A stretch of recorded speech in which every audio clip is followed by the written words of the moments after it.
brothers and sisters, support the Imam with your wealth, which is a lot harder said than done, because when you give money, you feel like you're giving away all the potential things that you could have done with that money. When you give money in the way of Allah and the Ahlul Bayt, you feel like you're tearing a piece of you, a limb off, and then giving it to others. That's why it's hard. مَبْتَلَ اللَّهُ الْعِبَادَ بِشَيْءٍ أَشَدَّ مِنَ الْإِنفَاقِ, the hadith says. Yes, it's hard. Which is why it's easy to make up excuses. Which is why it's easy to just delegate to other people. Which is why it's so convenient for people to say, this mosque doesn't need it, the center doesn't need it, this initiative. I'm sure there are other people who help. I remember once I approached someone, a very good person by the way, and I said to him, we need $50,000 for a project. He said, look, I will contribute. I'll be one of the people who contributes. All you need is 50 people to give 1,000. I'll be one of those, but I'll be at the very bottom of the list. In other words, go get 49 other people, I'll be number 50. I said, but how's that any special? You're supposed to be the first one. You're supposed to be the one to lead the way and show others that it's not too difficult to contribute. And so when it comes to contributing to the cause of the Ahlul Bayt, you've been to Arba'een, or you've at least seen pictures and videos of Ziyarat al-Arba'een. Have you noticed, brothers and sisters, the creativity of the numerous ways that people have to show their love for Imam al-Hussein? Have you noticed how there are people who give out tissue papers, especially children? I've seen people who, in Ziyarat al-Arba'een, who give away toothpicks. That's all they could get. That's all they could afford. They don't have the money to build a mosque. They don't have the financial prowess to, contribute in large volumes to the feeding of the pilgrims. But I can give a toothpick, I'll give a toothpick. I can feed one person, I'll feed one person. لا تستحي من إعطاء القليل, Amir al-Mu'mineen says. فإن الحرمان أقل. Never be ashamed of giving whatever you can, but make sure it's what you can. If you're able to contribute a large sum of money, as I said the other night, Imam al-Hussein doesn't need us. Imam al-Hussein's flame takes his fuel from the tears of the angels in heaven.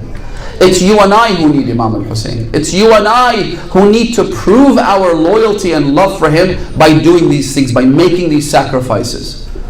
I'm ashamed, honestly, when I hear that the organizers, the beautiful volunteers at this center and this mosque, come to me every day and say, Sayyid, we're not getting the donations that we need, not even to cover the food that we give out to 1,500 people a night or 2,000 people every night. Why? We live in a country where we can afford it. We live in a country where we can actually contribute without it even making as much as a dent in our account. Why is it that we always wait for the other person to come and help? You have the volunteers here, go up to them. Tell them, here's my contribution. And by the way, let me say something else. You might say, well, there are things that happen in this mosque that I'm not comfortable with.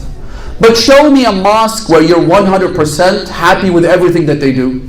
Of course, there are going to be things that you don't agree with, perhaps, things that you're not comfortable with, things that you don't want to do yourself. Fine, so what? Contribute to the institution.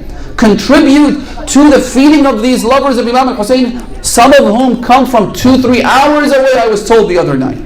They come all the way from northern Maryland, they come from different states to attend the Majlis of Hussein. It is Hussein that brings them here. It is what the hadith refers to as إِنَّ لِقَتْلِ الْحُسَيْنِ حَرَارَةً فِي قُلُوبِ الْمُؤْمِنِينَ لَا تَبْرُدُ أَبَدًا. It is that love that brings them all the way here. Help them. Help create a parking space for their cars. Help facilitate the majalis of Imam al-Hussein. And let me just mention this. A man went to see Imam al-Kadhim alayhi salam. He took with him a lot of money. Khums, zakat, huquq from Qom, or rather from Nayshabur, from the northeast of Iran. So when he went to the Imam, he offered to give all that to the Imam. The Imam said to him, I'm not interested in all of this money. Why, Ibn Rasulullah? He said, because this money isn't too clean. It's mixed up with haram. And we, the Ahlul Bayt, don't take money that's mixed with haram. Instead, give me what Shatita gave you.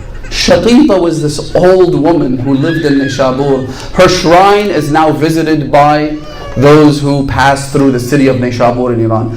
She's called Bibi Shatita. Shatita was an elderly woman whose contribution in khums and zakat and huquq was a few threads, not even, because back then the currency was gold, silver and fabric. She didn't have like a big enough fabric. She had just a few threads and 7 broken silver coins, just 7. And the man had brought tens of thousands worth of gold, silver and bars. The Imam said, I'm not interested in any of those. Give me what Shatita gave you. That is what I'm going to accept. It's the money that you pay that number 1 is pure and number 2 sincere. You give it in the way of Allah subhanahu wa ta'ala. So the Imam took that money, then he took out 30 gold coins and he gave it to him. He said, go give this to Shatita. Also give her this kafan. Allahu Akbar. As I said, brothers and sisters, the Imams reward those who serve them, whether it be by their physical hands, by their strength, by their skills, by their tongue, by their money. The Imams will reward you and they will show you the reward. You will taste it. The Imam said, give her this shroud. Tell her to pack her bags. Tell her to get ready, because in 3 weeks' time she'll pass from this world. And tell her that this shroud was sewn by my own mother, and it's taken from the cotton in Lebanon. And he gave it to her, he gave it to him. He then went and handed it over to Bibi Shatita. She readied herself, and when she died, the Imam himself came and lowered her into her grave, and he sprinkled, the hadith says, on her body parts of the dust of Karbala. He sprinkled her on her. I do apologize. Supporting Imam Hussein is a big responsibility. One thing you can do is to ask the Imam himself, inspire me, show me the way, give me something I can use to support you. Inshallah. Tonight is a night of grief.